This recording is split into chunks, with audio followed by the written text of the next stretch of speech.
This conference will now be recorded. All right, welcome. This is the February 2021 STL Full Stack meeting. My name is Brian Jones, and we are going to talk Express.js, an intro to Express. So just jumping in here, I am a senior database administrator by day. I have been since 2013. The last couple of years, I've been working more in a DevOps capacity and doing release coordination.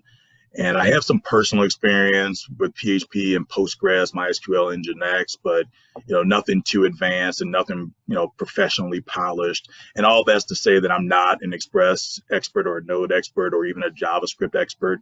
I wanted to use this year to actually really get into JavaScript. I've been telling myself I wanted to do it over the past few years, and this presentation is my first real foray on the JavaScript front. So given that I'm more back-endish, it made sense to start with Express. And so this has been interesting, to say the least. So the agenda for today is just to talk give a little bit of background about Node and Express, then talk about the Express core and code samples. We'll look at a few snippets along the way, and then we'll talk about scaffolding and tools to wrap up. I don't know how code heavy this one is going to be, but yeah, we'll see how this goes. So if we're talking Express, we have to talk Node. Express is built on top of Node essentially. Node is more of works on a modular type of architecture, and so Node provides server-side JavaScript. It was written by Ryan Dahl in 2009, if you're not familiar, and it was the first time that there was a mainstream usage of JavaScript on the server. Up until 2009, JavaScript was used pretty much just in the browser. So when you think of Node, you think of his peers like Java and Python, PHP, C#, stuff like that. There's a whole ecosystem to Node. And so one of the things that it offers is a thing called NPM, which I think stands for Node Package Manager, but I've read that officially it doesn't stand for anything, but that seems to make the most sense. So NPM is a package management system. It allows you to easily install different applications and have the dependencies kind of all just work out magically is actually pretty cool. NPM was not the first package management system. There are others out there, but it really makes life a lot easier when you're trying to install software that you don't directly control. Along with NPM, you get a pretty rich module ecosystem, again, of different applications written by other developers. And as long as they conform to the NPM standards, then they're able to be ingested by other developers like us. Package.json is a JSON file that serves as configuration metadata for a Node application. And so we'll look at that here in a little bit. And I think that's kind of one of the tenets of Node is to have a package.json at the root of any application that you write. And so Node is a lot of things. But one of the things that it does really well is serving as a web server. And that's what we're going to be talking about tonight. So you get an HTTP server just out the box, which is really cool. With Node, it doesn't really take much at all to get that going. And in addition to that, you get request and response objects. The request object represents the request from the browser or the client, which could be the browser. And the response object is what you and your Node server is ultimately going to send back to the browser. And then that's kind of the gist of the HTTP cycle with Node. So if you want to install Node, I just grabbed a screenshot from the Node.js.org, I think is the website, just the download page. The key takeaway here is that you can install Node on all the major operating systems. I'm using a Windows machine here, and that's where I have Node installed. You see here, the screenshot is, I think, as of late last week, I believe. So 14.15 is the stable version of Node. I believe the way it works is the even number releases are what you want to use for production. I guess the odd number releases, I'm not really sure if that's for like cutting edge features or what, but I think the version I have is version 12 dot whatever. I don't think it's going to really impact the code, but I'll probably need to upgrade at some point. But yeah, if you want to get started with Express, you got to have Node installed. You go out here and install it. It doesn't really take much to do, and you'll be rocking and rolling. And so just high level depiction of the HTTP flow with Node. You start on the left, we have a client that could be a browser, mobile app, whatever. It could be a curl, a command, and it makes some kind of HTTP request to your Node server. And then you as a developer would have written this request handler function, and this is the actual behavior of your application, the magic of your app. And based on the request that comes in, at least one handler function should be invoked, and if not, then you have to handle that. And then you generate a response object, which you send back to the client, and the volley goes back and forth. Jump the gun here. So yeah, so let's go ahead and look at some Node code just really quick. So we have this Node index.js file. Nothing's really happening right now, but this is valid Node code, and that's the only thing that sits in this directory. And so when you want to create a Node enabled directory, once you've installed Node and you've installed npm, which you kind of get by default, you can run a command known as npm init. And so npm is kind of it's a key word for a lot of these commands, and init stands for initialize. So we want to initialize this directory and say, okay, let's make this a Node thing. So you get a couple of prompts, and I usually just barrel through these. This is creating your package.json file, the configuration file. And so the only thing that I pay attention to usually, because I'm still kind of early in my Express Node tutelage, is the entry point. You want to make sure whatever file is going to be your main file, you want to make sure it's named properly here. So it's index.js, that's what we have our file name. So we'll just keep going. We'll accept that default. Hey, Brian. Hey, Brian, I think you're What's on up? the slide. Yeah, okay. I think you're on. Oh, no, you know what? I'm sharing. Oh, shoot. I need to share my screen. Thank you. Good catch. Sorry. Let me No do problem. this. Good catch.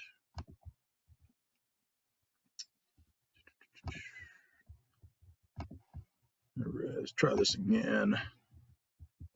Share the entire screen. All right. You guys see VS Code? Yes. There we go. All right. We've all Okay. been there, done that, just to let you know. Right on. Okay, yeah, so here we go. Let's see. See, I ran the npm init command here. We're in this folder location with the index.js file that I already had set up. There's nothing else in there. And since we installed Node, we got npm out the gate. And so we're running this npm init command, and it's giving us a bunch of prompts to see if how we want to configure our package.json file. The only thing I really pay attention to is the entry point, just making sure it lines up with the main application. And so index.js looks good because that's what our file is named. And so there we go. I'm just kind of barreling through the prompts at this point. And it's going to ask if this is going to be okay. It is. And now we have a magical package.json file that's been created on our behalf. And so the other thing we need to do now is we need to actually run Node. And so the bare bones way of running Node is just to use the Node command. You want to make sure you're in the directory with your package.json file and your index, your main entry point file, and you can invoke the Node command and just list the file name. And so now it's running, right? And so the breakdown of the file is Node comes bundled in with the HTTP server, but you still need to require it. It's a package, and so you use the require syntax to do that, and we just plug this into an HTTP a variable called HTTP, and we have a function here that we'll talk about in a second. But this HTTP object, we can invoke the create server method on that, and then we're passing in this request handler function into here. We're calling that a server, putting that into a variable called server, and then on that variable server, we're invoking the listen method, and we're saying listen on port 8081. So for a given machine, I think there are maybe 65,000-ish ports. I'm not really sure exactly the number. And the idea is that each individual port on the machine acts as a port, an entryway into the machine for, say, another application or another machine to connect with your machine. So, obviously security, got to, be mindful of that. I think the convention is ports up to 1,000 are kind of reserved special ports, but then anything above that you can kind of just use. And so a lot of times you'll see a Node example, they'll use 8,000 or 8080 or something like that, or in this case 8081. And once this port is being used by this since this port's being used by this application, no other application can use the same port. But again, there's just a bevy of ports on the machine. So the request handler function is pretty much just parsing out the URLs from the request object. So when we make a request to this node server, that request object is going to be represented by the REQ. And that's just convention. Usually you see the request object called REQ or request. And the same deal with response is either RES or response. And these objects have different methods on them, different properties that you can invoke. And so URL is one of them. So you can parse out the actual URL. And so we're just saying, hey, if the URL equals slash, i.e. if we're just going to the index page, then we're going to, in our response object, we're going to invoke the end method, and we're going to just send back this phrase homepage. If the URL is slash about, then we're going to send back a different response. And if we don't catch any of those, then we have an else clause where we're going to just send back this error message. And this is the hello world. Essentially, a node, I guess, is maybe like one slight step up from the hello world. We're doing some parsing, but there's nothing too crazy happening here. So if we run out to a local host, and I think this was 8081, we'll see the home page, right? And if we go to about, we see about us, which is exactly what we expected. If we add a bunch of X's here, you get the error not found, because that's just not a route that we're anticipating. So that's pretty cool. One thing that isn't cool though is that if you do something like this about slash, which we've all done, Node still doesn't recognize that, right? If you do, back to about, it's fine. Or if you happen to have an issue with capitalization, Node still doesn't really help with that, at least out the box. Now, I haven't written really any like raw Node. My Node experience has pretty much been Express or using npm to install React or something and stuff like that. But I'm sure there are ways around this, but at least right out the gate, Node seems to be a little strict as far as how it's parsing these URLs. And so we're going to see here in a second how Express can help us with something like that. So Express, this is why we're here. So this is the web framework that's built on top of Node. This is just a screenshot of the home page. It builds itself as being unopinionated, minimal. It's a web framework. So just a web framework is, a lot of people found themselves using the Node HTTP server to create web frameworks, but they found themselves doing the same types of tasks. And so a web framework abstracts a lot of those repetitious tasks and it adds other convenience methods and makes life easier, so you don't have to reinvent the wheel every time. And I guess you do sacrifice a little bit of performance. And I guess the idea is that the more magic that you get, in theory, the bigger performance hit that you take. But then you also have more developer productivity. The more help you get, more hand-holding. The Express right now is the stable version is 4.17, and that's, I believe, as of today. And if you want to install Express, unlike Node, where there are different ways to do it, once you are in the npm ecosystem and you've got Node installed in npm, it's literally npm install and then whatever the package name is, the official package name that you want, and that's it. And so we're going to talk about the Express core today, which includes routing, which is just matching external requests to internal code, request and response helpers, middleware, and then sub applications, which are different ways to organize your code and make it a little cleaner. And we'll also talk briefly about views and templates, which aren't really part of the Express core, but Express makes it really easy to work with these views and templates. So I kind of consider them first cousins. So who uses Express? This is from the website. These are some of the bigger companies that Express listed. There were some others, but I just threw these up here. Accenture, if anybody remembers Arthur Andersen, the accounting firm, and Enron from back in the day. Arthur Andersen was pretty much wiped out because of Enron, but Accenture was their consulting arm, and I think they were pretty much unscathed from that whole scandal, and I think they've been doing relatively well. But they're listed on the Express website. Uber, everyone's familiar with. Fox Sports, Rise and Stack. And then there are also other JavaScript web frameworks that are built on top of Express. So Express, I believe, is still considered the #1 JavaScript web framework. Anybody correct me if I'm wrong, if that seems to be shifting, but that's the gist that I get, at least as of early 2021. But we see some other pretty major frameworks like Sails, and this is Nest, that are actually built on top of Express. So, if you learn Express, if you want to learn Sails, which I'm actually thinking about looking into Sails a little bit later this year, ostensibly knowing Express should make the learning curve a lot more palpable if you're trying to learn one of the higher level frameworks. And so just putting Express in context, again, minimal, unopinionated. When I think of web frameworks, I think of a spectrum of opinionation. I'm not sure if that's really a word, but unopinionated all the way to strongly opinionated. Express seems to kind of sit over here on this side of the spectrum. We have other frameworks that are JavaScript frameworks that have stronger opinions for things like model views and controllers, which you don't really get out the gate with Express. ORMs, which is your object relational mapping tool, which is a way to map JavaScript objects to the way relational data, like in a relational database, the way those data objects are represented are different. And so ORM helps you kind of negotiate, traverse that, divide. There are different tools out there that help make your life easier when you're writing queries and stuff like that. And so some of these frameworks come bundled in with dedicated ORMs, or they'll have ORMs that they kind of nudge you towards. Express does none of that.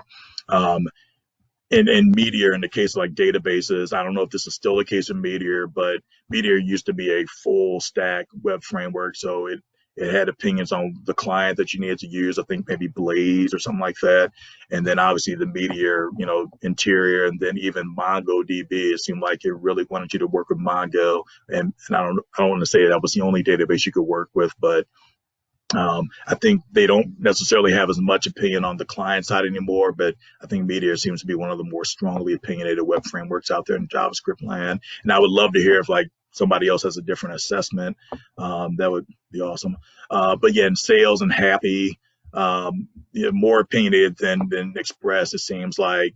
Sails, I think, is probably a bit more than Happy. I haven't worked with any of these frameworks, but just from the cursory research I've done, Sails, it seems like it has a dedicated ORM. I don't know if it's a Sails ORM. I think it's called Waterline, but it seems like that's the ORM of choice in Sails, whereas Happy, I think, allows you to work with different ORMs, but it still seems like Happy gives you a little bit more magic sugar than Express does.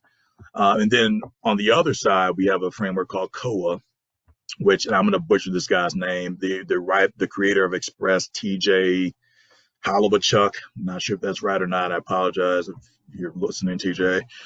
Anyways, he actually created a new web framework called Koa. And so I'm not sure exactly how old it is, but it's obviously younger than Express. And I think it bills itself as being a more lightweight Express. And I don't think it leverages a lot of the module ecosystem that Express uses. I haven't done really much research into Koa at all, but I'm sure there are other JavaScript frameworks that are lighter than Express as well. But the magnitude of the differences may be off, but I feel like the ordering that I have up here might be correct. But again, if you think otherwise, I would love to hear it. And then if you're coming from PHP land, Laravel seems to be one of the more strongly opinionated frameworks. And then it has a lighter weight sibling called Lumen. So that's the logo for that. And then in Python, you've got Django as a batteries included framework. And then Flask is the stripped down web framework. And I don't have it listed here, but I guess Ruby on Rails would fall on this side. I've never written Ruby. I didn't start getting into IT until, let's say 2009, 2010. So I think I just missed the Ruby heyday. But I think Rails sits over here. And then Sinatra, I think it's minimal web framework. So let's take a look at some Express code just to compare with this Node code that we have set up here.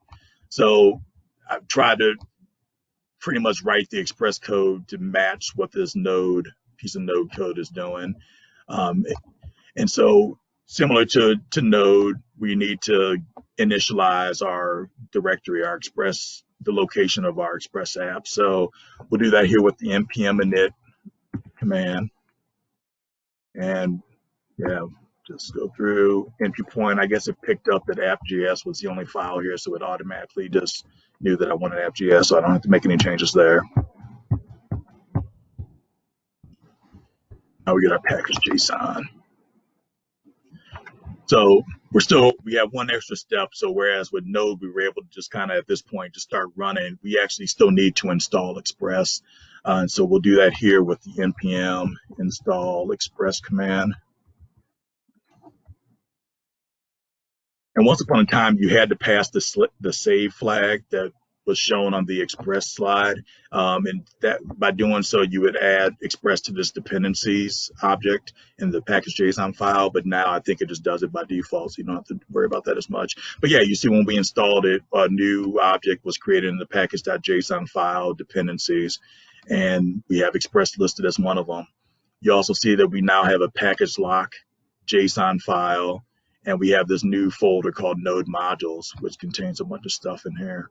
And so that's what npm install will give you, is that it actually went out and grabbed a bunch of this code and negotiated all the dependencies just for Express. There's a bunch of other stuff that I guess Express needs, and so this package lock JSON file kind of locks that down and says, okay, hey, as of your last install, this is exactly what we actually have, and these are the the versions are kind of locked in here, and you see we have dependencies listed here. So accepts, if we look at the Node modules, there's an accepts folder, and inside there's an index.js file and package.json.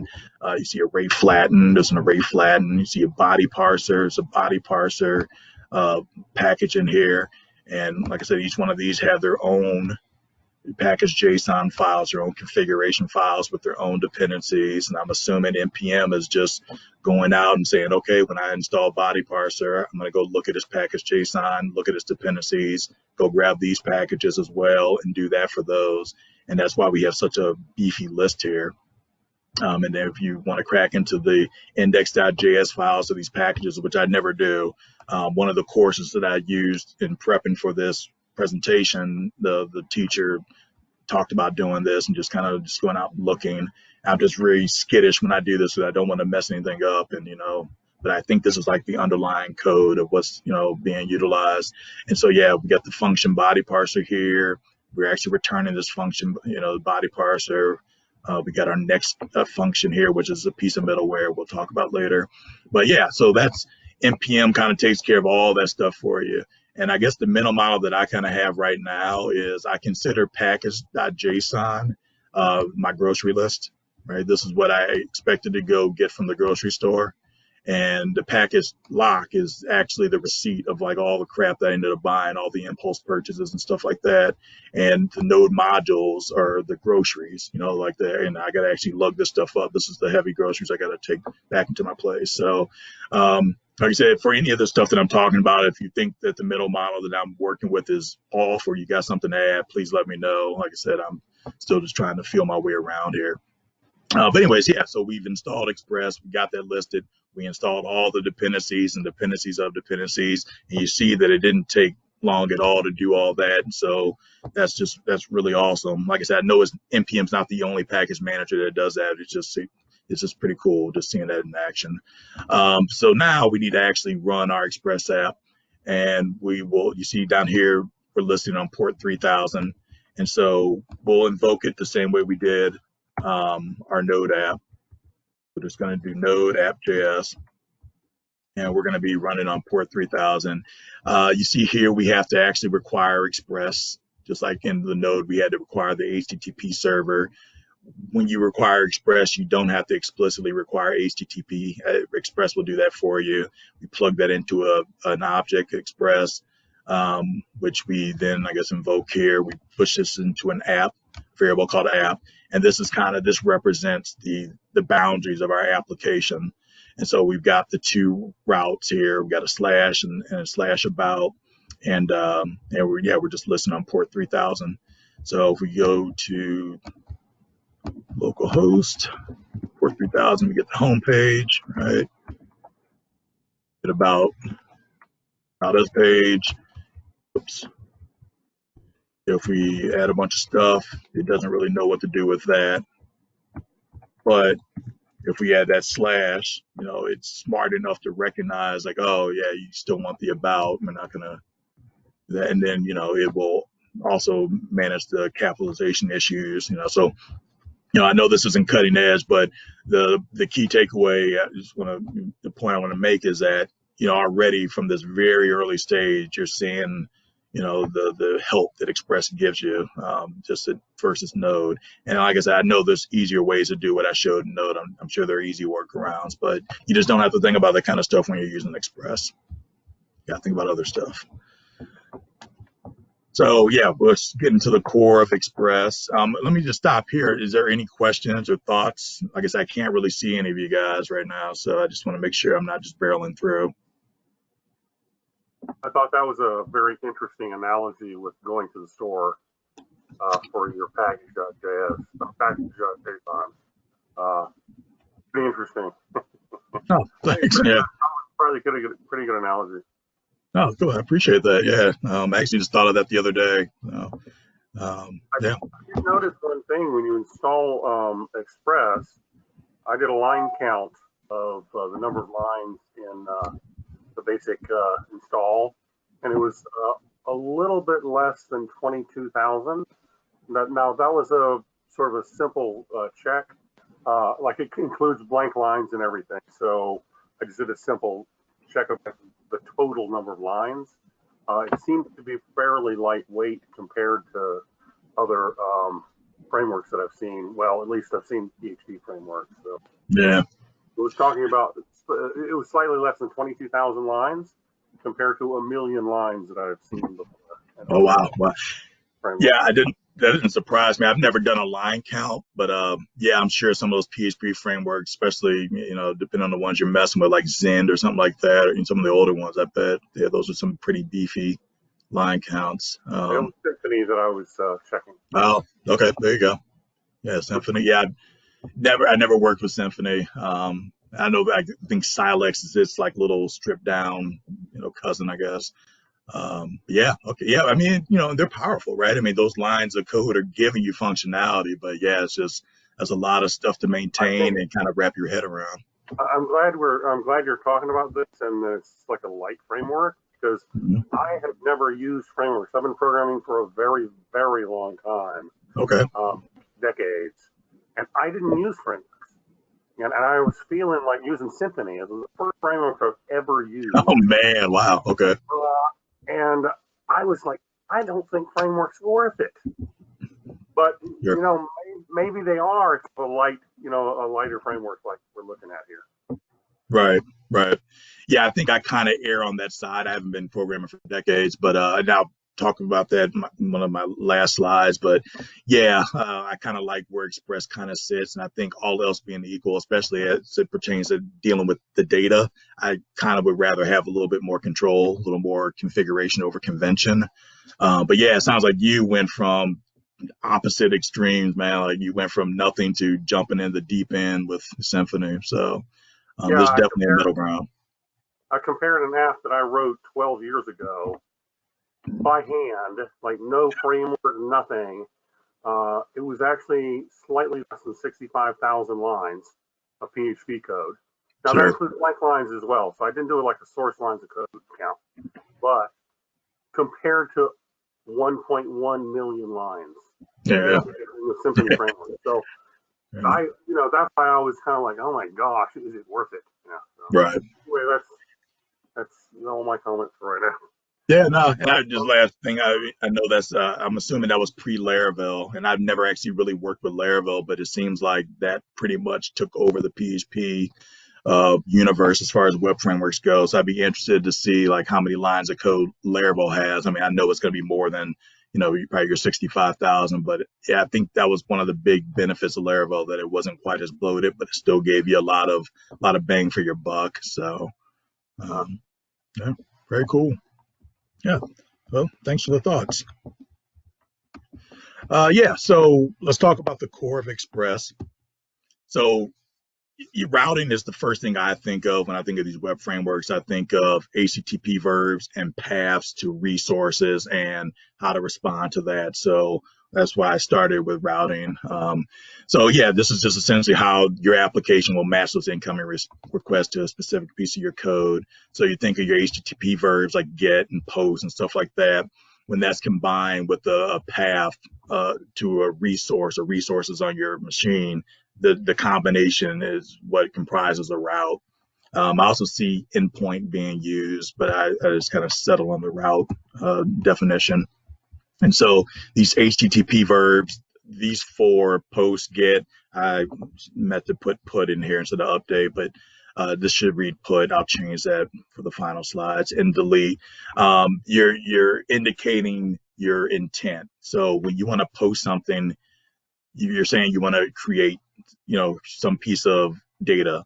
And these HTTP verbs roughly correlate with CRUD operations. So in the data world, there's an acronym called CRUD, which stands for create, read, update, delete. And that's, again, signals what you want to do with the data. And so, and those will later map, to, like if you're running a SQL, this create would map to an insert statement, read would map to a select, update to update, delete to delete. So the idea is that, yeah, when somebody sends you a post request to a resource, you're saying essentially, hey, I want to create this resource. So if this was post/users, we will want to create a new user. Get, means we just want to read all the users. Update, we would, want to update a particular user, probably wouldn't want to update all the users, same with delete. And there's no magic here. This is just signaling intent. So here, for this get users request, we could have some code like this. And we already saw this with the Express and the Node examples, but this is what routing really focuses on. It focuses on this verb here, this path here, and pairing it with this callback function, which I guess I didn't mention when I was talking about Node. And I guess I don't really think about it too much, but Node is asynchronous. And so it runs in a single threaded loop. And the idea is that for applications, if you have a process heavy application or compute intensive application that's going to chew up a lot of processor effort, energy, time, Node is maybe not what you want. Node really works well for applications where you can offload requests. So where you have a request come in and it's for some kind of network call, an external network call that you can offload, wait for that code to come back, and then you can deal with the code when it comes back. Or if you want to, if there's a request for something to be accessed on the file system, you can send a request out there, have that process take place, and then when that data or whatever comes back, then your Node code can handle that. And I guess the code that handles the stuff that comes back, or it's called callbacks. And again, this is where I'm still kind of out over my skis on this stuff, so please chime in if I'm not getting this across properly. But I think in Express land, this function here, this represents the callback. This is the code that's invoked when the code comes back. So that's what routing is there for. And in this function, we have request and response objects represented. And again, the convention is REQ or request and RES or response, but you can name them anything. And then the idea is that you either do something with either the request object and or the response object, and ultimately you want to send back a response object to your client. But yeah, this is the beginning of your behavior, your business logic. And so there's not much happening here, but that's what the routing does for you. And this users is what's known as a static route. So /users, /admin, /Jeep, whatever, just nothing dynamic. Express gives you the ability to work with dynamic routes as well, which, if you're building out an application, chances are you'll have a bunch of dynamic routes. And so think like user/user ID. And so one way to deal with dynamic routes is by using route parameters, which is really good for that use case I just mentioned with like user ID. And so, yeah, these are just names, URL segments, and they're variable placeholders. And, when the value comes in, when the request is made, if you've set your Express code up properly, you can capture that value and then do something else with it. And the way you indicate a route parameter in your URL in Express is to prepend the name with a colon. So when Express sees a colon, then it knows that, okay, hey, this is a variable placeholder and I should treat it as such downstream. You can also utilize regular expressions in your actual URLs, and I think we may have a couple examples of that to kind of work through. So that just makes allows you to have more complex logic in your routes. If you can obviously always handle. Well, I guess I don't know. I was to say you could probably handle that downstream, but I think handling it at the route level is probably a really good idea if you can do it. So, and I don't know how. I don't know if you have full run of the regular expressions, but I know there's definitely you have some, at least some of the power available to you. And then query strings. This isn't like an Express thing, but if you've noticed in URLs, if you've ever looked at your browser and you've seen like a question mark, that question mark indicates the beginning of query strings. And so the idea is that, okay, you've sent over, your host name and, your path and maybe a port number. And now you have a question mark. And the idea is you'll have key value pairs after that. So it'll be question mark, the key, equal signs, value. And then if you want to have multiple key value pairs, you separate those with an ampersand. So question mark key equals value, ampersand, key 1 equals value 1, ampersand, key 2 equals value 2, and so on and so forth.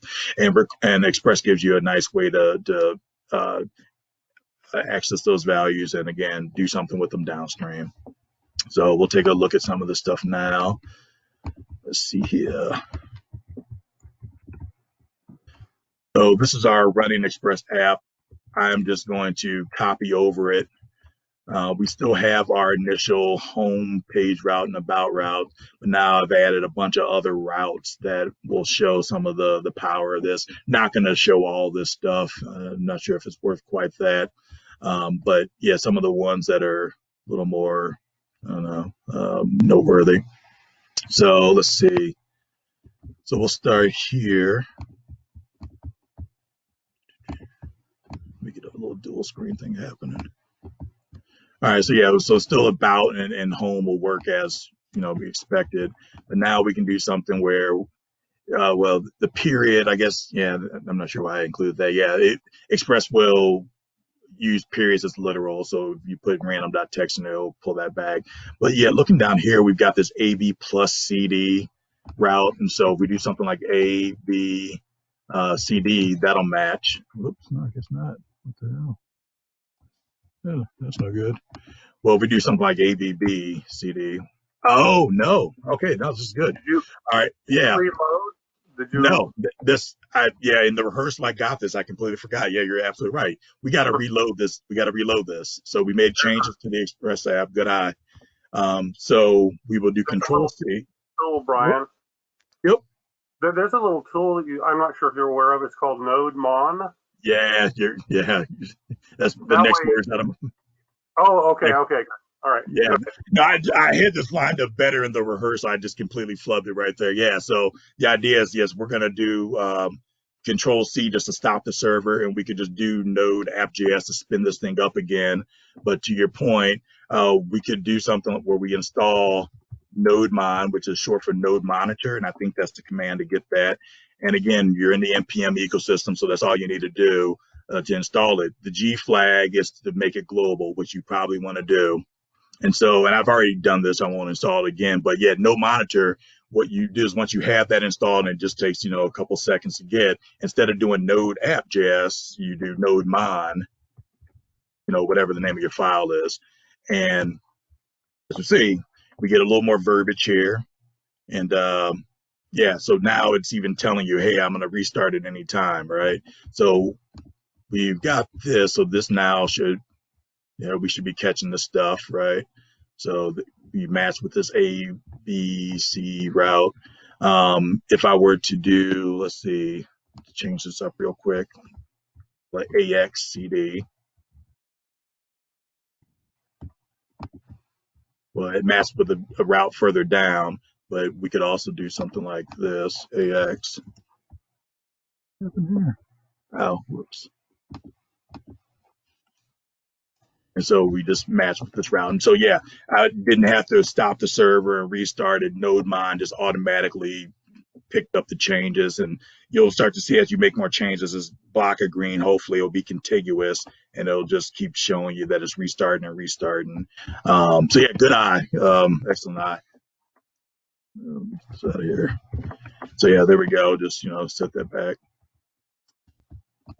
One thing to keep in mind is that these routes, the way this works is the request comes in and it goes through these routes sequentially, or any middleware or anything like that that you have. So the ordering could matter. So case in point, let me rearrange my routes real quick. I'll take this route. I should have probably started with this, and I'll throw it up in here. Right. So this is just using wildcard, just saying, hey, match anything that's got an A in it. And so this AXX, which can go back to the B, I guess. Formerly, this would have matched on this, but now it's going to match this route. And anything that has an A will never get handled by any of these A routes, right? And that's because we got this thing sitting up here. So you just want to be mindful of how you organize and sequence your routes, and just make sure that you don't want to put the greediest stuff up top. Otherwise, you'll have code that you're expecting to be invoked below that never gets invoked because it's getting captured. Yeah, so wildcards are pretty powerful. We got some stuff where if you want to, I think something like this, where in your URL you're looking for the ending of something. I think that's pretty helpful potentially. So if you do something like butterfly, you get that match to the fly route. And again, all we're doing is matching this verb and URL, this path combination. That's our route, and then we're invoking the code that's associated with it. But if we do something like dragonfly, we're again stuck on that A route because it's looking for anything that has an A in it. If we do Drogon, which I don't know, I think it might be a Game of Thrones reference. Now we're able to bypass that and get down to this route. So that's some of the regular expressionist stuff that you can do. Here we see we have some route parameters for /users/ID, your user ID. If I could type, so you can say John, and so you see it returns John, and all we're doing is we're saying, hey, once this route is invoked, this is one of these convenience functions that Express gives you. We'll talk about in a second. On the request object, we can invoke the params property, I think, and we're able to grab all these parameters that are prepended with colons. We can actually access those. So that's pretty helpful. And again, that seems to be out of all the stuff I'm showing you right now. I think that when you're talking dynamic routes, I think the route parameters are probably the main thing that you'll be using, and then you'll maybe use regular expression stuff, where needed. You also use query strings too. One thing to note here, is my browser did this thing. So this is so in addition to NodeMon being one of the cool tools that make your life easier as a JavaScript or Node developer, in general, this thing is called I think the Chrome JSON formatter. And so if you're running Chrome, you can just go install this. I think it's maybe in extensions, I believe, and I think you can just search for it, and it essentially will do this. When you get JSON rendered in your browser, it'll pretty it up for you. And so for something like this, it doesn't really matter, but there'll be times where, especially when you're making API calls and stuff like that, you'll get a massive JSON block that's all nested and gnarly, and it's just, it's just all wrapping, and it's just kind of tough to parse. You do something like that here, and boom, it just looks very clean. So highly recommended if you're not already using it, just for your browsing JSON. Let's see. So with route parameters as well, you can have more than one. So you can have user/John/books/ I don't know, what's a good book? I don't know, let's say Bible.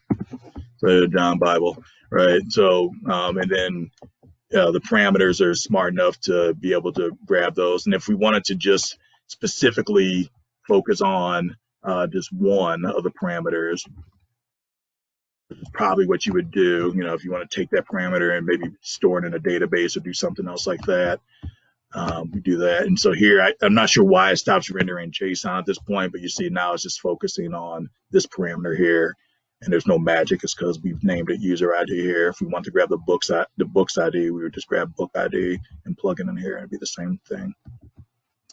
Let's see. So in addition to these GET requests, and again, remember GET with the CRUD stuff, GET is just saying, I just want to read. I don't want to actually modify any data. And GET is very safe, or it should be. And you can run GET requests all day long in your browser. But you can also set up routes for post requests and put requests and delete requests and patch and other stuff. But I think the four big ones are put, post, delete, and get. But here we can't run a post request in the browser. So we need to have some other a way of making a post request or put request or delete request. So there are different tools you can use. You can use curl, which is just a terminal command you can run, which will make the request. You can use something called Insomnia. I like to use Postman, which is gives you a nice slick UI. I'm assuming this is kind of like Insomnia. I've never used it, but it sounds like it might be the thing to use these days. But the idea is that instead of accessing the server via the browser, we can do that from Postman. So especially if you're creating an API server, which a lot of people would use Express for, and you want to test all these routes, Postman gives you the power to do that. And so let's see, get back over here. So we were on localhost 3000, and if we just run this, see, we get the home page, right? Same thing we saw in the browser. We get the About Us page, so nothing new there. But now what we can do is we can actually create post and put and delete requests and, to the appropriate paths. So post to just users. Let's get us the phrase, create a new user. And if we want to do put users user ID, so we'll do 99. Here, yeah, that's a case of where we are using route parameters, and we're zeroing in on the specific route parameter and plugging it in. A lot of times you put that in a variable and then do something with that. And then delete would be the same deal. We would actually invoke this route handler right down here. Now, usually with puts and post, you would probably include something in the body. So with a post, you think like if you're filling out a form, like a login form or sign up form or something like that, your information, your email and your password and stuff like that, that would come through the form elements.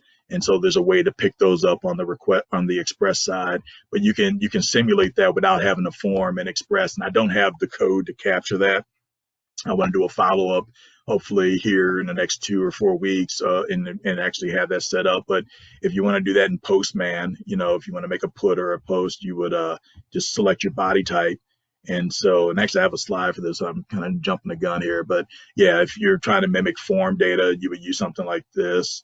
If you want to mimic, let's see, file upload, I guess you can't really do that here, but JSON, you can, where is that at, where you can set, yeah, you can set, like if you want to send JSON, you can do that instead. And then yeah, if you're not careful, you can really start wrecking some stuff, because if you actually have a database or some kind of data store that is accessible via Postman and it's not locked down or anything like that, you can actually start manipulating data inadvertently. Whereas when you're going through the browser, the way we've been doing, it's pretty much, it's pretty secure and safe.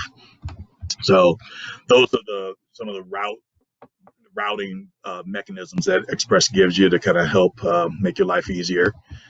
Let's see. So the next thing would be the request and response object helpers. So remember, Node gives you the request and response objects out of the gate with that whole HTTP thing. And so Express just essentially extends them and gives us extra convenience methods, which we've already looked at a couple to make our lives easier. So with the request and response object, in addition to the actual payload, there are headers. And it's just metadata, essentially just describing the said object. And so a request coming from the client can include the type of browser, the operating system, hardware, things like that that can maybe help the Express application handle that request a little better. And then the response object that goes back to the client can include things about the content type, or if it's compressed or not, or caching information that can maybe help whatever the client is using to handle that response, maybe help it along.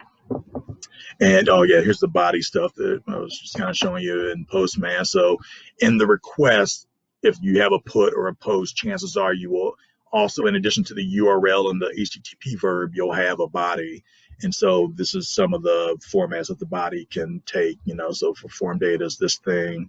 If you're actually uploading a file, it'll be the multi-part form data. AJAX request would be application/JSON. Like I said, I don't have the code to handle that right now, but it's not that difficult. I've got other applications. I just don't have anything ready for this presentation. But Express makes it relatively nice to deal with all types of requests and object or responses. So yeah, just looking at our computer diagram again, if the request were to come in theory, it could look something like this. I just grabbed this from the interwebs. But yeah, we have our HTTP verb, and we're going to the register student path. You see we have the question mark here, so that means we have query parameters. So we have a key of user and a key of pass, and we've got values for each of those. We see the protocol, which I think is always HTTP 1.1, but I could be wrong on that. We have hostguru99.com. For us this evening has been localhost because that's my machine. Then you see things like the user agent, the types of content it will accept, the language encoding, things like that. That's the metadata. That's the headers that are coming from the client, and that's embedded in the request object. And so the idea is that on the server side, and this is just pseudocode as far as I can tell right now, I haven't actually tested this, but you would have something, here's your app.get, your verb, and if we're matching the register student path, which corresponds to this.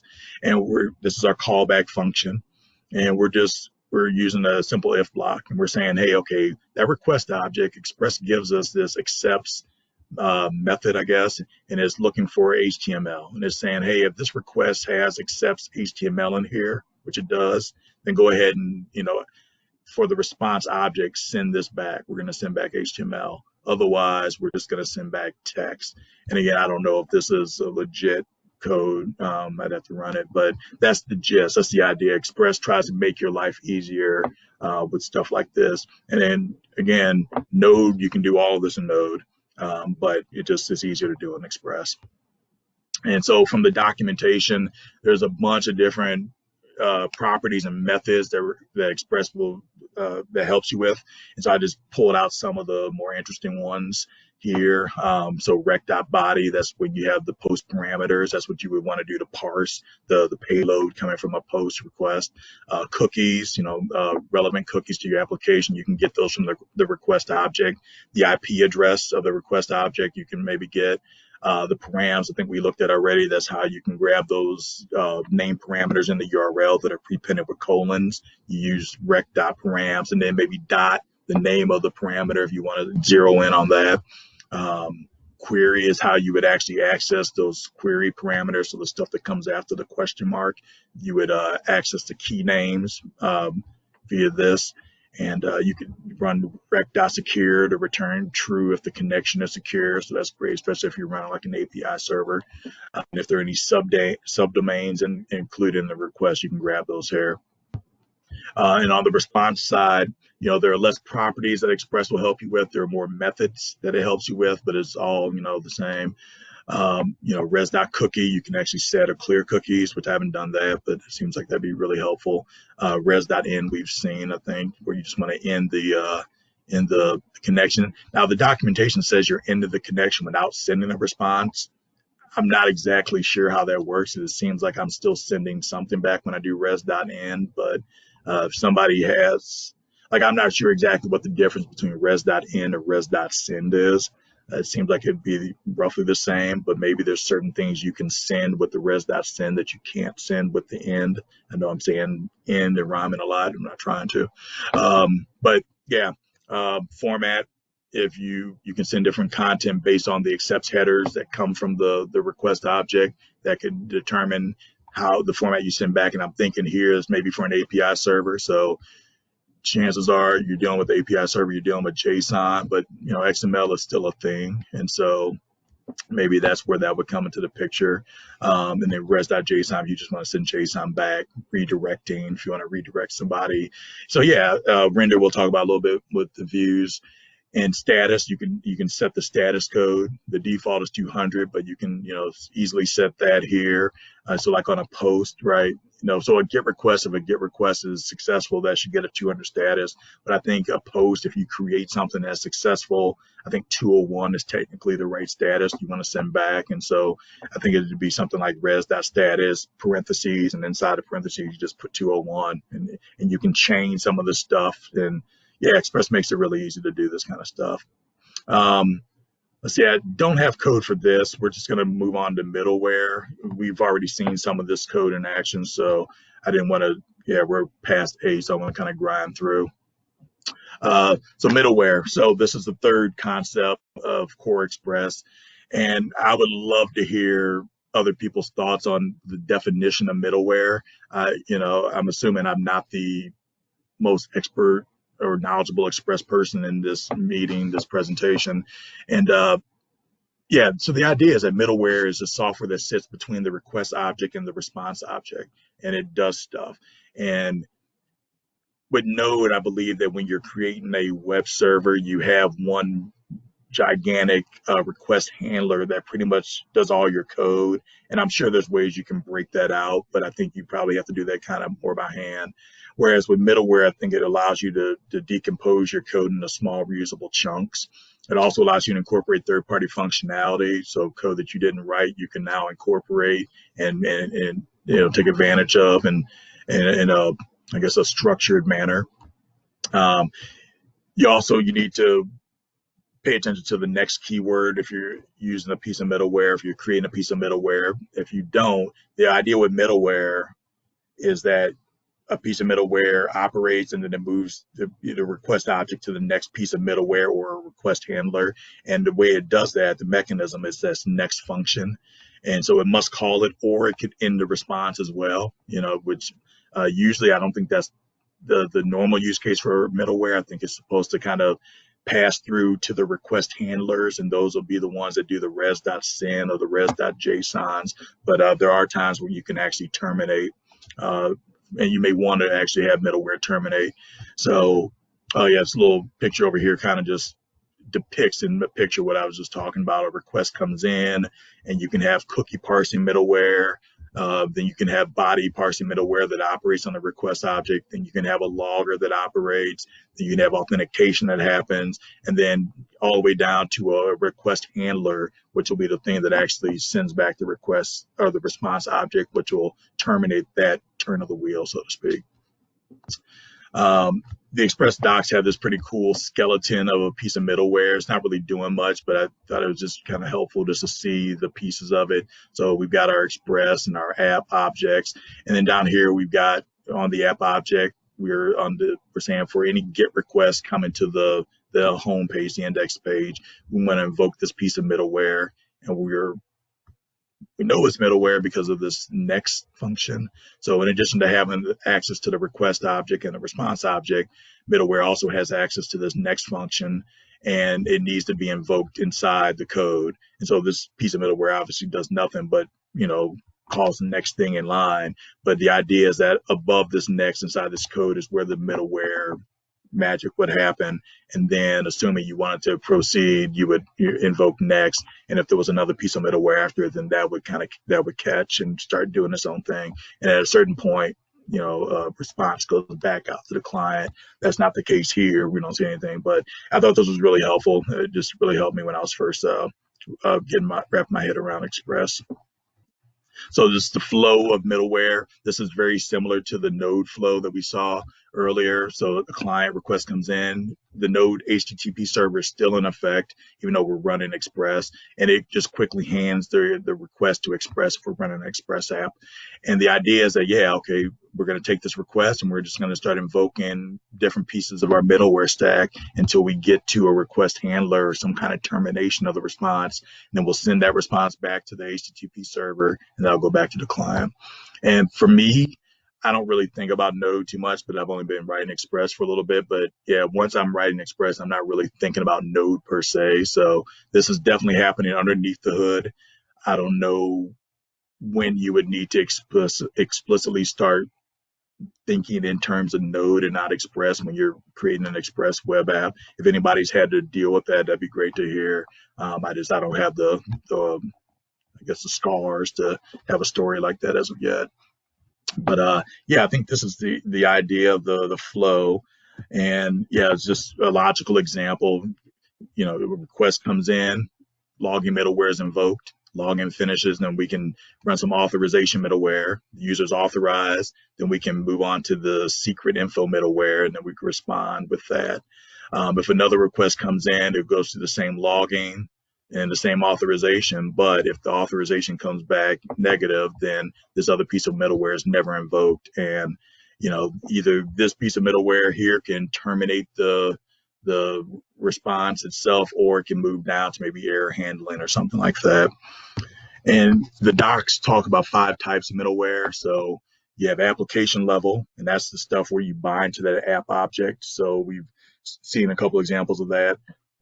There's router level middleware, which we'll talk about routers here in a second. But these are like sub applications within your app. And so you can bind middleware there to where that middleware will only be invoked within the confines of that sub part of the application. There's built-in middleware. That's just native Express functionality. So I think maybe static is a piece of middleware that you just kind of get out the box with Express. I can't think of other pieces, but you don't really have to install these or anything like that. You just kind of get them. There's third party, so middleware that's not written by you. And yeah, you can always write your own homegrown middleware too. But yeah, third party is middleware that's not written by you, and middleware that's not written by Express, but somebody else. So we'll see an example of that here in a little bit. And then there's error handling middleware. And so this helps you control how you respond to errors. And I got to be honest, this is kind of where the sidewalk starts to end for me when it comes to middleware.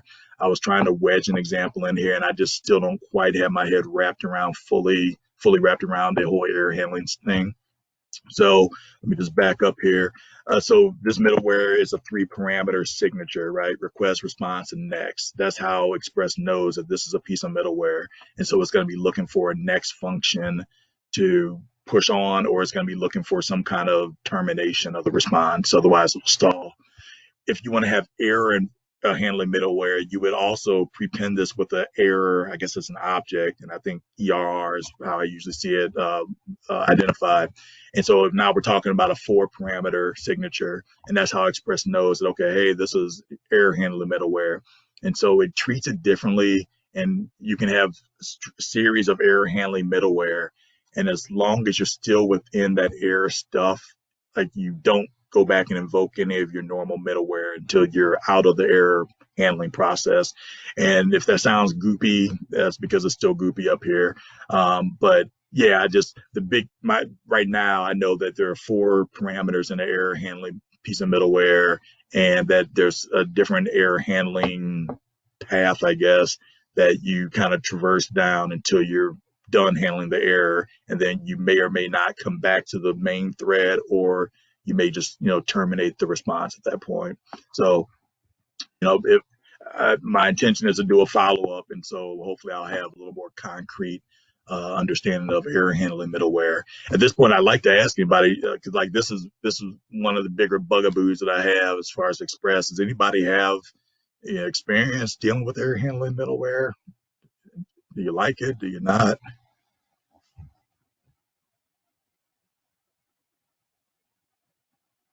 That's cool.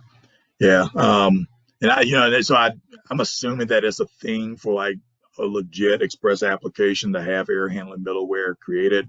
I don't know though. I believe the Udemy course that I leaned on to prep for this, I don't know if he really talked about error handling middleware, and it seemed like it was a pretty comprehensive course. So, maybe that's not necessarily traditional use. But so yeah, let's go look at a couple examples of middleware.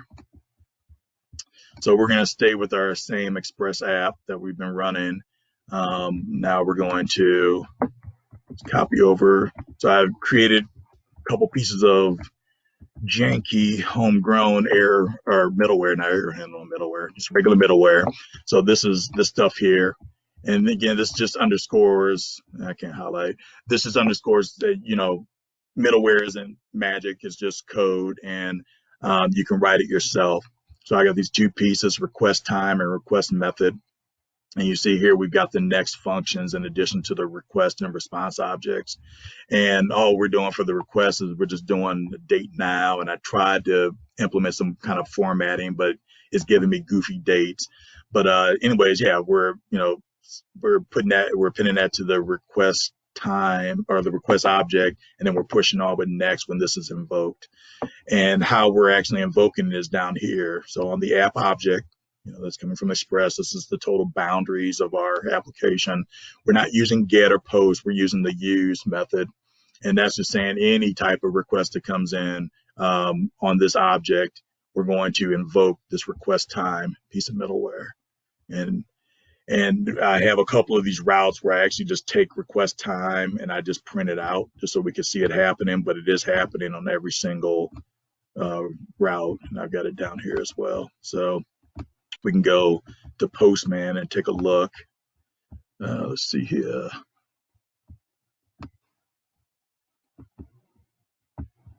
So yeah, this is our home. So yeah, now we used to just have home page, but now we have request sent at. And yeah, I don't really get this. April 1st or whatever. If we do it again, and now it's acting semi-normal. We wait a little bit, this thing will say like October or something like that. Again, I'm not a JavaScript person right now, but yeah. Of course you're not going to do it now. I promise you, this thing was all over the map. I did the rehearsal. Okay, yeah, jump to the Wednesday, but even that's not super weird. All right, yeah, whatever. So even the about us route, same deal. We now are appending this, and it doesn't just factor on get requests. Post requests are susceptible to middleware as well. So we're just run a post against our user's path. You see here, we've got this now. God, oh man, that's crazy. All right. So yeah, that's this first piece of middleware here. Then we also have this other piece of middleware, request method. And again, we, request, response, and next. And all we're doing here is we're just doing a console log.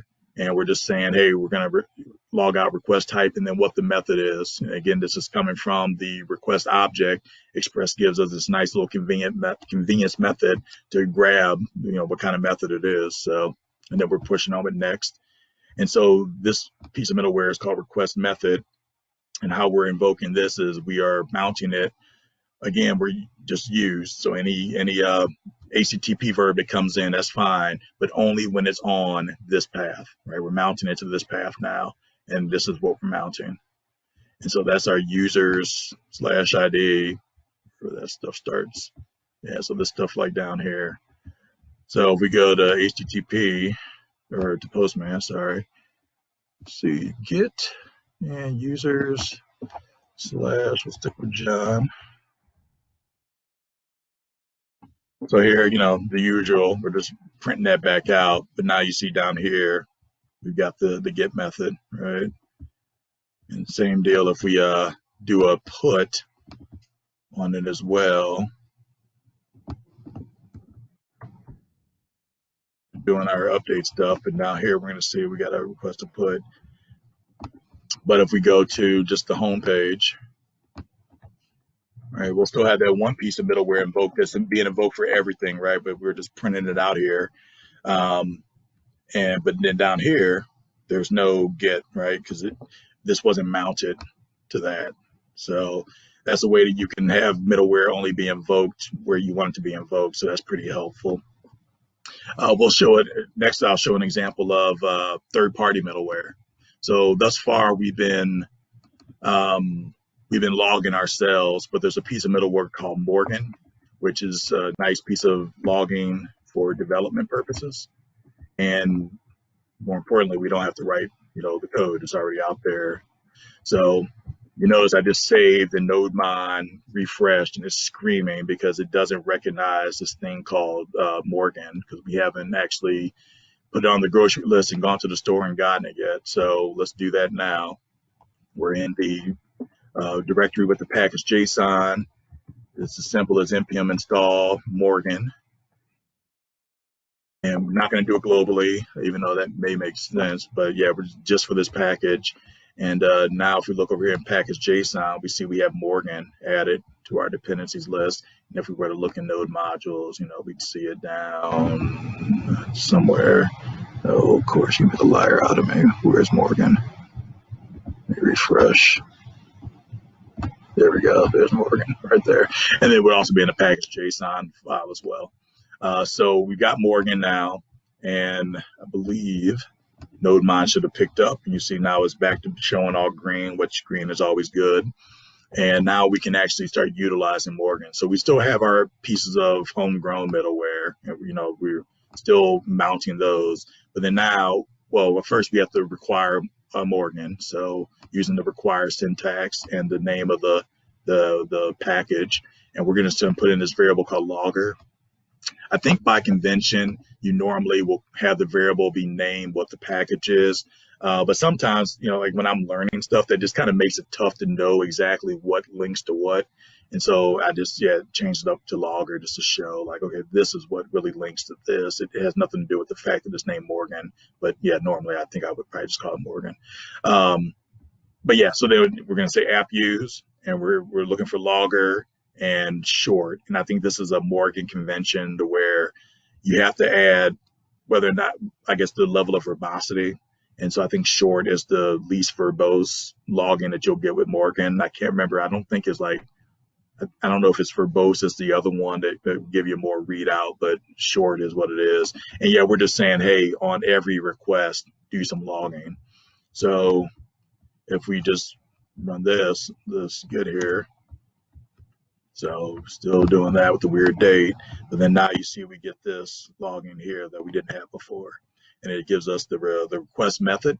It gives us the protocol, which, like I said, I've never seen anything other than 1.1, but and then we also get the status code that was returned, and then we get, I'm not sure what the 85 means, but we get the time that it took to respond to the request in milliseconds.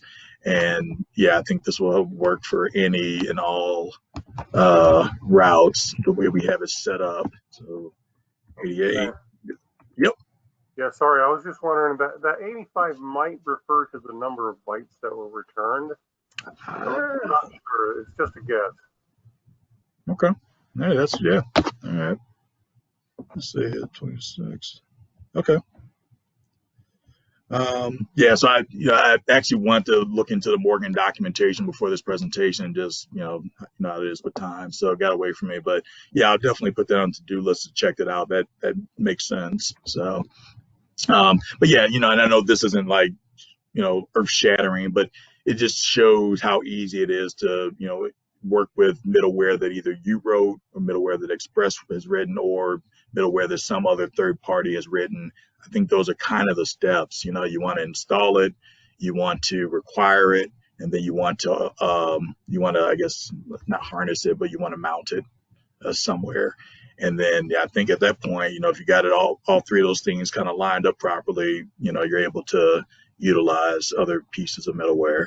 I don't have a middleware stack, for the follow-up. I definitely have something set up, and we'll see an example of that at the end of this that I didn't write. But yeah, the idea is this technically is a middleware stack. It's kind of rudimentary. But yeah, that's the idea. So you just stack this stuff up, man.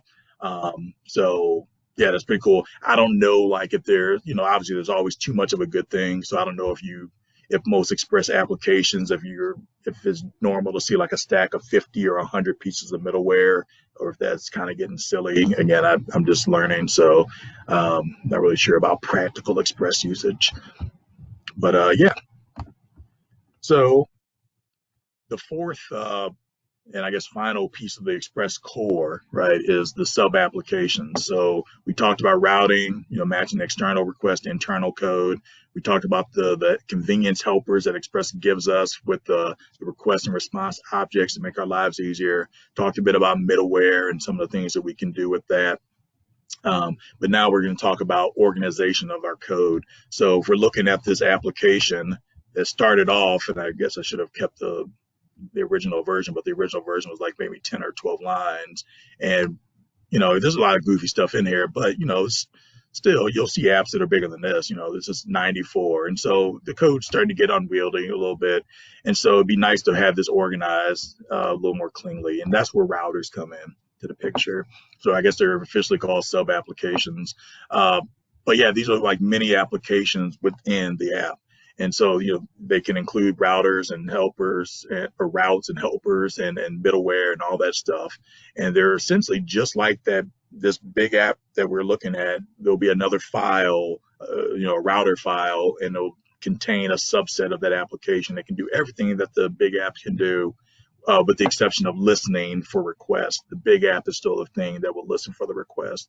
And the use cases are for code organization and API versioning in particular. So, you know, if you want to maintain backwards compatibility while moving into the future, routers are a good way to help with that. And yeah, I guess this last bullet point, again, the Node app, at least out the box, so far as I understand, you just don't get this type of functionality. My experiences with Slim PHP, a PHP micro framework, and it essentially is pretty much just this app.js file is what Slim gives you. There may be a few more pieces, but you know, if you want to break code out into like different, I guess, logical subject domains, you can do it, but you're kind of just wiring that up yourself. So yes, you're able to do it, but there's no real documentation on it. And at the time that I was using Slim, I mean, that's been maybe a few years, just there wasn't really even a lot of talk like in the community about it. So that was kind of frustrating. Whereas with routers, as we're going to see, Express gives you that ability out the gate. So we want to start organizing this file a little bit more. So we'll start off by bringing over the new router code. And let's see, remember where we at? We're at line 94. And so now you see we've shrunk it down to 73, right? And we'll save this, and this is going to scream. And it's screaming because we have required something that doesn't exist yet. We're looking for a user's JS file that isn't here right now. So we'll get that going.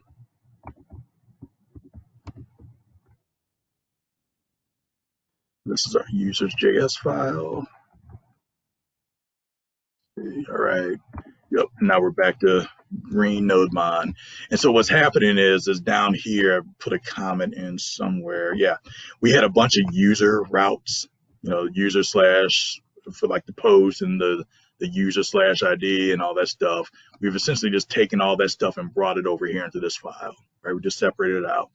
And in addition to having to require it in the app file, right, we had to do a couple other things. One, in the new file, we had to run this, include this line. So Express gives you a router, I guess, function, I guess, object, I'm not really sure how to say that, but it looks like a function.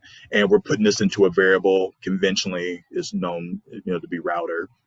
And then instead of app.gets and all that, we changed all these to router dot whatever the verb is, and I think we could have done this app if we just wanted to be super lazy, but I think this probably makes more sense to really just explicitly show like, hey, this is a subset of the neighborhood, you know, this is the entire block, and this is maybe a couple of houses or whatever.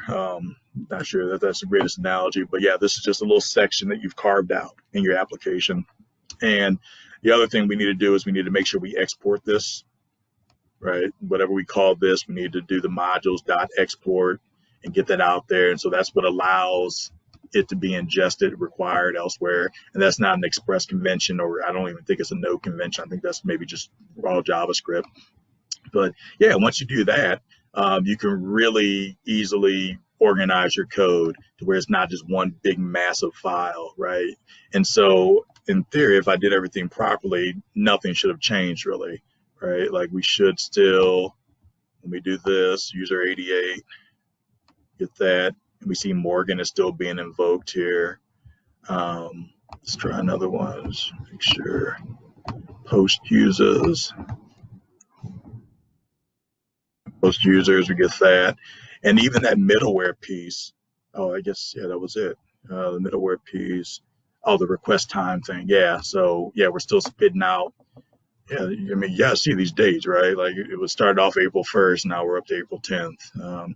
Anyways, yeah, so even the middleware that we are referencing is, that just kind of works, right? Even though we're really talking about the middleware over here because of this require, we're getting that referenced over here, so that's nice.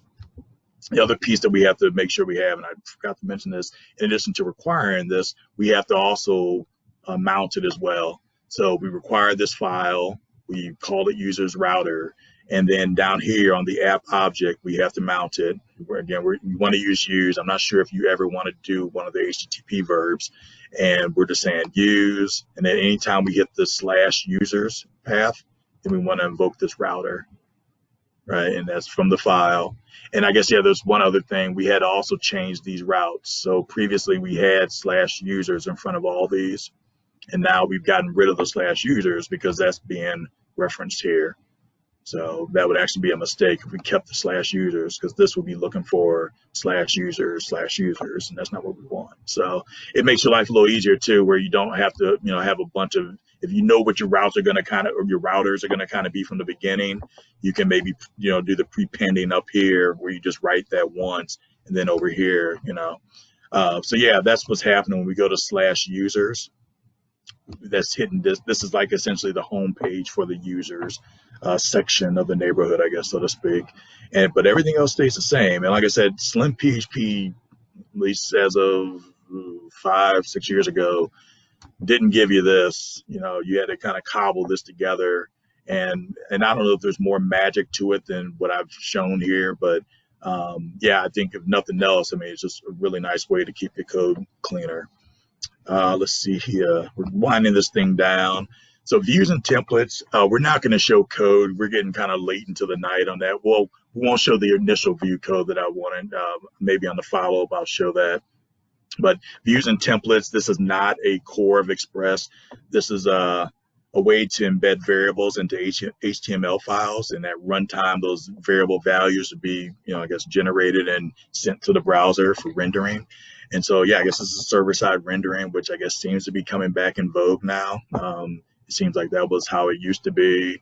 And then we moved to, I guess, single page, do everything on the client side as much as possible. And then now it seems like server-side rendering is, I don't know. But yeah, so views and templates give you an easy way. So these things, I think of them like competitors, I guess, to React or Vue or Angular, but not nearly as powerful. And again, these are happening all on the server. And, from PHP land, this is templating. So if you've written PHP, you've essentially done this already. You'll use the app.set to set the view engine. These are some of the more popular view engines or templates that will seem to be used interchangeably in JavaScript. And so handlebars, EJS, and Pug, and they're each different. I think handlebars and EJS kind of seem more alike than Pug. Pug actually seems really interesting, though. It seems like really clean code. But for the purposes of this presentation, I was going to show just a little bit of EJS, which stands for Embedded JavaScript. And so the idea is that you have just normal HTML, maybe some CSS or whatever, and then you use these bracket % signs to indicate, hey, this is where I want to insert some JavaScript, right? And the JavaScript will do whatever JavaScript can do. And so there are times where you want to actually, within this, you want to evaluate, escape, and print. So you actually want to print out something, but you want to escape the values, for security purposes. There are times where you actually want to evaluate whatever expression is in here, but you don't want to print. So you think in terms of like setting up a if statement or, while loops or something like that. You can do that and have your HTML conditionally render based on what's going on in this JavaScript. And granted, just like any templating, language, the code can start looking pretty nasty, but yeah, it's there.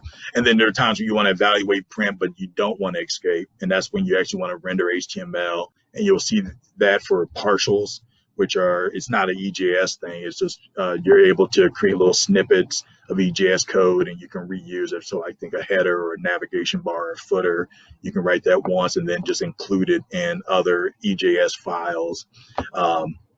And yeah, there are plenty of languages use the concept of partials. And then EJS also gives you these 22 filters, which I think you can kind of take a an expression or variable or whatever and pipe it, and these filters will manipulate it or whatever. And I don't really have them off the top of my head, but yeah, I got the number 22 for a reason. So I read that somewhere. But yeah, just to make your life easier when you're trying to manipulate some of these values. So like I said, at this point, I was planning on showing a views and template example, but I want to kind of wrap this up. So pretend we watched that, and now we're going to scaffolding, and we'll see a little bit of views here. So we've been crafting our app.js file, and I think we actually now included a users.js router, and that's great, and it doesn't take a whole lot. If I wasn't sitting here talking about it, this would have been done an hour ago. But there's an even easier way, and it's called just scaffolding. And so there's a thing called Express Generator, which is pretty nice, and you install it globally, kind of like NodeMon, and it initializes your application, and it gives you sub applications. It gives you a couple of those routers out the box, gives you some basic route handlers. I think it actually brings in some middleware, so we can kind of take a look at that. And I think it also you can get a view engine out the box. And so I think Jade is the engine of choice. I'm going to use EJS because that's the one I'm most familiar with. To me, I've done a little bit of React development personally, and there's a tool called Create React App. I've never actually wired up a React app from scratch. I've always used Create React App, and that seems a little way more involved than the Express Generator, but I think it's the same principle. And I think Angular and Vue have their own stuff. I don't know if it's Angular CLI or Vue CLI or whatever, but yeah, just different ways to quickly spin up an app. So we'll take a look at that here. Let's see. I want to do this.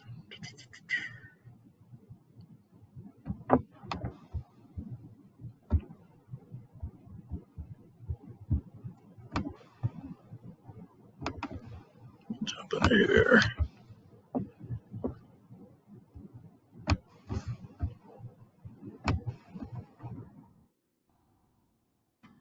See, so I actually need to grab this code. I have it off the top of my head. Yeah, so to install it, you would use something like this. And again, you probably want to install it globally. I've already done it, but Express-Generator-G global flag, get that going. And then once you have that, you just go to the folder where you want to actually create your project, and you literally just type in the word Express and then the name of your project. So just Express hello. And then it does this stuff for you. And you see we have this hello directory. It's created. We can drop into hello. And you see we get a package JSON file out the gate. And you see we have some dependencies already created, cookie parsing, debug. We have Express, of course. Oh man, I didn't do the Jade. Okay, let me redo this. So you see Jade is the default view engine. And I think it's called Pug now. I think there was some kind of naming contractual issue or whatever. And we get Morgan. Let me circle back up. We'll try this again. Let's see. Yeah, there we go. This is what I wanted. So we'll call this. So here I'm passing this view flag, and I'm saying equals EJS. If we wanted to do handlebars, I'm assuming it would have been HBS, or maybe it'd be just handlebars. And as you see, if you don't do anything, it'll just give you Jade out the gate. Yeah, now we're down here. Close this out. And yeah, we get our package JSON file. Now you see we have EJS in here, and the right versions and all that. We have our app.js file. So it's a little more sophisticated than the app.js file we've been looking at tonight.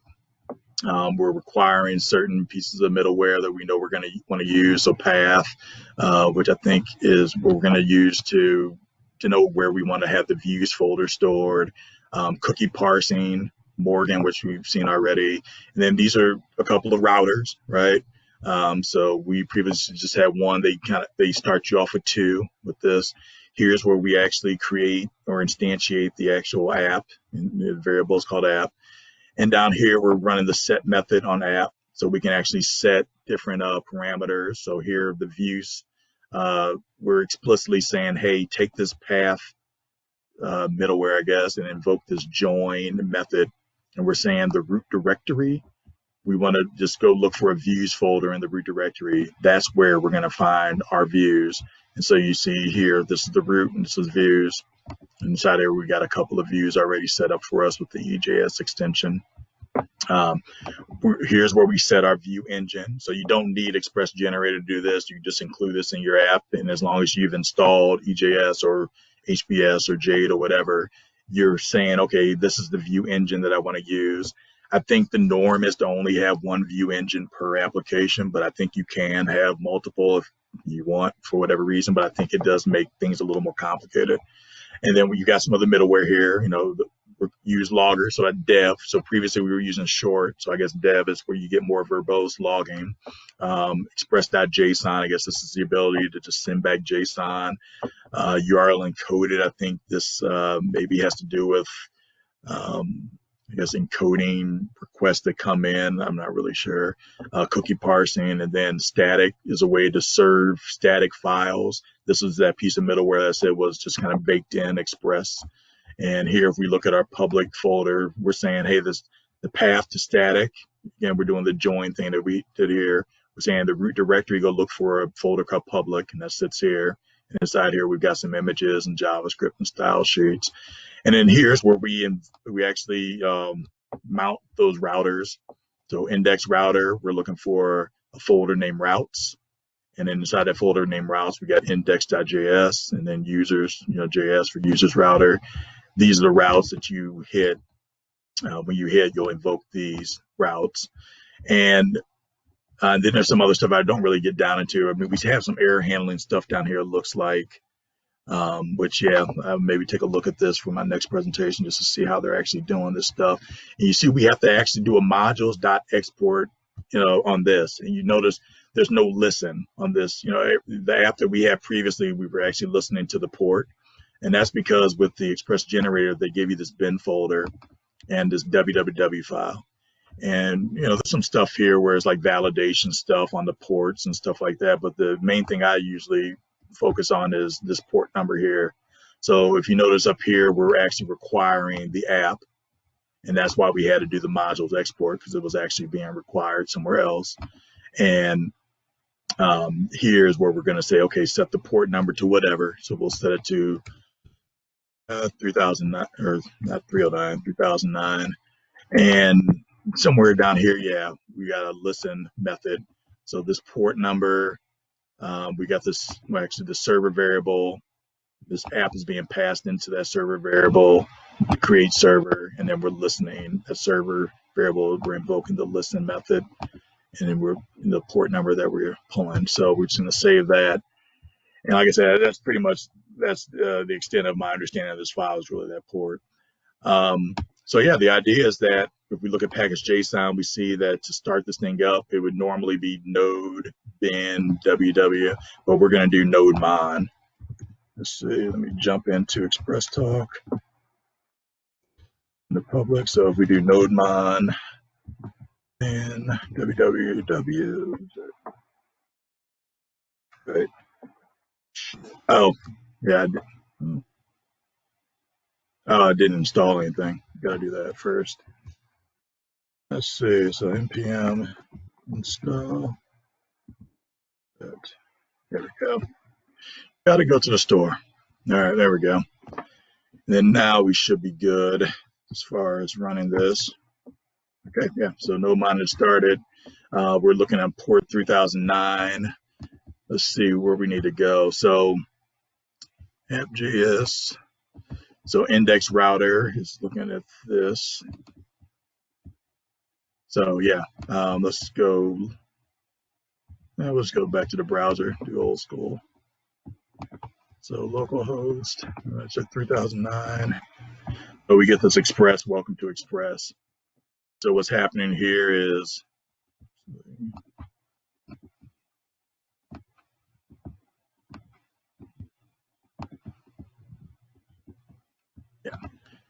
so we are requiring this routes.index file, index.js, that's this essentially, and we're putting into this variable called index router, and then we're mounting it here. We're saying, hey, whenever we hit this slash path, we want to invoke this router. And over here in the router, we do the express.router thing. And then we're saying, hey, slash is, this is the code that's going to be invoked when we access this path, or I guess this route. And so on the response object, we're running the render method, and render will look for a view, right? And it's going to say, hey, I'm trying to find a view, and I want to actually render that view.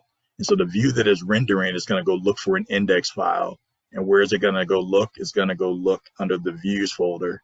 And that's because we told it to go look under the views folder here, right? And honestly, I think that's the default anyways, but it's probably good practice just to explicitly state. So that says, okay, I'm looking for an index file under views, and I know I need to look for index.ejs because here we set the view engine to EJS. And so that's kind of the magic here. So that's how it knows, all right, this is where I want to go. So if we open up the index.ejs file, we see here, it's just a lot of HTML, and we have, a couple of bracket percent equals, I guess, areas. And what that's saying is, hey, this is going to be JavaScript, it's dynamic here. And the equals, I think, is what escapes it. And so you see how it's very easy to intersperse JavaScript with HTML for better or for worse. And what's happening is this title, this is a variable, and that's what's being passed from over here. So when we render this index file, we're passing in this variable called title, and this is the value expressed, right? Do this, go back and look. You got that. And so that's how you can pass data into your templates.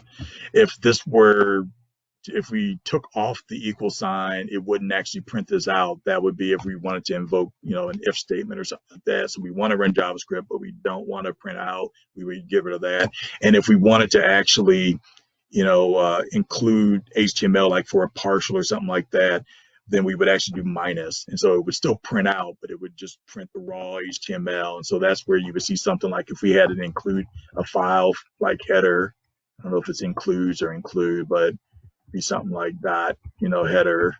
And then hopefully there would be a dot header EJS file sitting right here. And obviously we wouldn't include it right here in the title, but that's how that would work. And we would want the dash here, so it's so we wouldn't escape anything. And then and you don't have to pass data.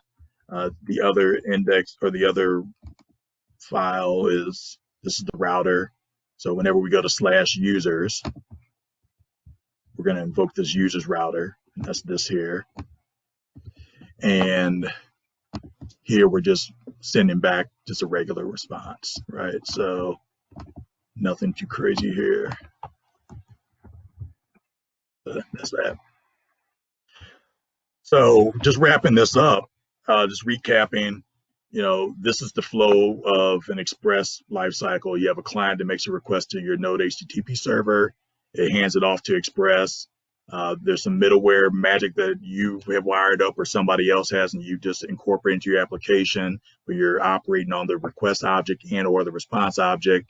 And then ostensibly you send that response object back to the HTTP server from Node, which will send it back to the client. And that's kind of the one turn of the wheel. Express does a great job of helping you with routing, request and response object helpers, middleware, sub applications to organize your code, and views and templates, even though those aren't core Express. But as you see, it's pretty easy to work with that stuff. Some of the downsides of Express, I've been pretty positive on it. One, that this is literally the last slide I created. Dino. So the creator of Express, Ryan Dahl, just recently created something called Dino, which I assume is just a reordering of the words of the letters in Node. And I think it's a competitor to Node. And if anybody has experience with Dino, let me know. I'm starting to see more courses on Dino, but it's written in, I think, Rust, whereas I think Node underneath the hood is maybe C++. Supposedly it's more secure out the box than Node. But I don't think it leverages the same ecosystem that Node does. It's like its own thing. And so, if if there's an issue for Node because Deno just takes the world by storm and Node shrinks because of it, then obviously that would impact Express and anything else that lives in the Node ecosystem. So that's just a big, huge downside. There's not really much you can do about. Assuming that's not the case, though, single-threaded applications. Chances are, if you're looking at Express, you probably don't have a single-thread use. But if you do, Node probably isn't for you, and neither is Express. The companies who use lists, like I had Accenture and Uber listed, I was actually expecting a lot more. So I don't know if they just kind of softballed it or what, but they had companies listed, but I guess because it's billed as the #1 Node web framework, I was expecting to see everybody on that list. They still had names, but if you're against Express, I guess that could be something that you maybe point out as one of his flaws, I guess. And one of the earlier slides I mentioned Koa, written by the creator of Express, which bills itself as a lighter weight Express, I guess. And it kind of like Deno is doing its own thing, I believe. Is that considered Express 2.0? The creator of Express, like anything, once you create something, when you go back for a second crack at it, there are things that you would have done differently, wouldn't have done. And so I'm assuming that's what Koa is supposed to be. Is that something to be worried about if you're in Express, if you're throwing your hat in the Express ring? And along those same lines, is Express kind of stuck in the middle? And I know it's skewed maybe more on the unopinionated side, but we see other frameworks that have more hand holding, and we see frameworks that are lighter weight. And so is Express kind of straddling? Are there better alternatives for you now if you want more hand holding, or you want lighter, or less hand holding? Is it worthwhile, or does Express still occupy a sweet spot? For me, though, the two big benefits, one is what I just talked about. I actually like where Express is as we talk here, February 10th, 2021. I like the blend of configuration versus convention. I don't necessarily want a lot of hand holding right now, especially as it pertains to data and stuff like that. Now, I'm going to look at sales later on. And so maybe once I do that, I'm going to be completely off Express and we'll have to burn this presentation. But as of right now, I like the balance. There's a nice tool set. I still feel even in this early phase, I can kind of get a sense of the width of Express as well as the depth. So even though I don't know everything, obviously, I don't feel like, though, if I, intensively study Express for a season or two, I don't feel like I'll just be at the beginning of the journey, which is probably the case like with Symfony or stuff like that. And so the performance should be fine because it doesn't really get in your way too much, but it gives you just enough guardrails and help. And then also, yeah, it's still, so far as I'm concerned, it's still the #1 web framework. I haven't really heard of any other JS framework that has trumped it. So you get the rich module ecosystem, which you still get even if it's now #2 or whatever. And you get a lot of outside resources, which we'll look at in a second. And then those frameworks that are built on top of Express, understanding Express should make learning those even easier. So some of the tools that we looked at, NodeMon, Express Generator, there is a route tester that you can use that you can perform quick route validation. I didn't show, but I don't think it really works well with the regular expressions. That kind of cooled me off on it. Postman, we talked about the JSON formatting, and I didn't really talk about this at all, but debugging, so like Chrome developer tools, which kind of helps somewhat with Express, but I mean, that's really helpful for like the rendering stuff, the stuff that hits the browser, really powerful tools. And I guess I didn't include them, but VS Code and Prettier, which is an extension of VS Code. Those are also tools that you should definitely look into if you're not using already. And so the resources that I used leaned heavily on these four. So Express in Action, it's a Manning publication book. It was written in 2016. So some of the code looks to be a little stale. I think it still runs though, but the prose, just the discussion of Express, it seemed to be really strong, and it really helped me. That was the first thing I leaned on. And then last year, web development with Node and Express came out earlier in the year, and it's got great content about Express, and the code, it's going to be a little more up to date.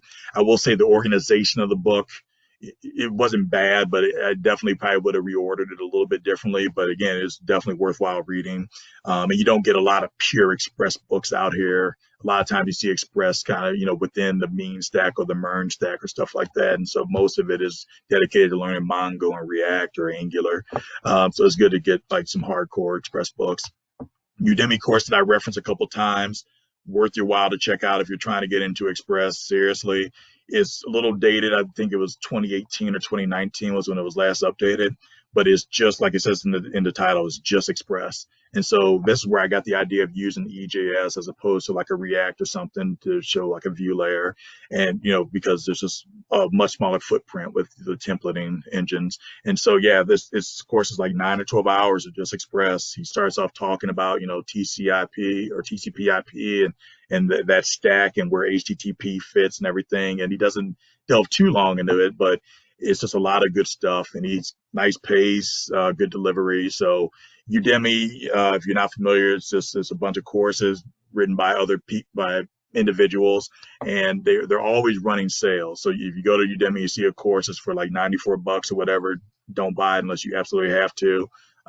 Just wait for it to drop. It'll drop down to like 12, 13, $14, and that's when you grab it. And you literally run sales. I'd almost want to say multiple times a month. I'm always getting emails about sales are running. So, but it's worthwhile checking that stuff out. I watched this course earlier this year, and it seemed to be really, really helpful. And then the docs. So if anybody's interested, I actually, in a PDF, I've got, I think it's about 150 pages of the Express docs. I can make those available if anybody's interested in getting that. I printed them off. I'm old school, so I like to take notes and everything. So even if you don't want to print them off, just having a PDF available. I try to order it as best I could sequentially, just trying to follow the flow of the hyperlinks in the Express docs. But those are the big four that I leaned on. And so next steps, like I said, I'd like to do a follow-up. It won't be nearly as PowerPoint heavy. It'll be more code. I just wanted to use this as kind of like a foundation. And so some things like form handling or data persistence, I just wasn't able to get to. Want to, knock those out. The view engines, maybe delve a little deeper into those, basic auth. And then like the error handling, I still want to, I definitely want to wrap my head around it a little more. I don't know if you guys came to learn about using Express as an API server. If you did, I apologize. I know we didn't talk a lot about that, but that's definitely on the roadmap to talk a little bit more about status codes and some of those convenience methods that Express gives you that really helps with an API server that maybe weren't really as relevant tonight. I'd like to start touching on those. And then persistence for NoSQL, maybe connecting with the Redis database or Neo4j graph database or something like that, really fleshing out an application. So that's again, I don't know if I'll be able to get all that in, and if I give a presentation in 2 weeks, I definitely won't. But that's kind of in my mind the roadmap for Express. And yeah, that's what I got. So I appreciate you guys sitting. I didn't expect this to go quite as long. So if you're still hanging around, I appreciate that. I am going to stop the recording now. And yeah, well, before I do, are there any questions or comments or concerns?